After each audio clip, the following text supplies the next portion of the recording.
Assalamualaikum warahmatullahi wabarakatuh. Perkenalkan, nama saya Eka Bella Cynthia. Saya berasal dari kelas 5 MSDM A1. Di sini saya akan membahas tentang pengaruh sasaran kerja pegawai terhadap kinerja. Perencanaan kinerja secara teori merupakan subsistem dari sistem manajemen kinerja atau performance management system. Sehingga tujuan perencanaan kinerja sama dengan tujuan manajemen kinerja.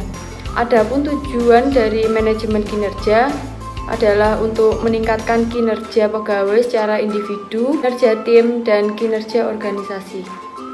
Menurut Cokroaminojo dalam Schiaffino 2011, perencanaan dalam arti seluas-luasnya merupakan suatu proses mempersiapkan secara sistem kegiatan yang akan dilakukan untuk mencapai suatu tujuan tertentu.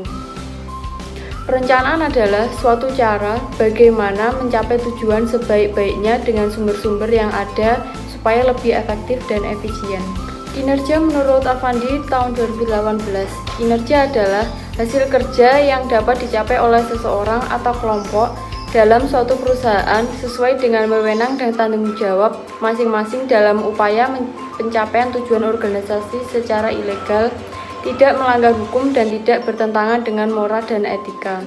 Aktivitas utama manajemen kinerja yang pertama ada merencanakan kinerja. Rencana kinerja yang akan dicapai pada waktu yang akan datang merupakan perpaduan keinginan individu atau tujuan organisasi.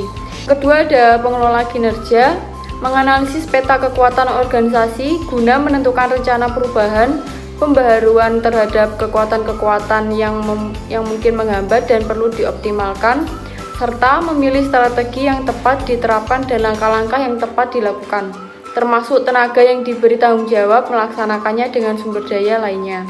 Untuk yang ketiga ada peninjauan kinerja setelah kinerja yang ingin dicapai dari rencana kegiatan yang akan dilakukan serta orang yang diberi tanggung jawab melaksanakan ditetapkan.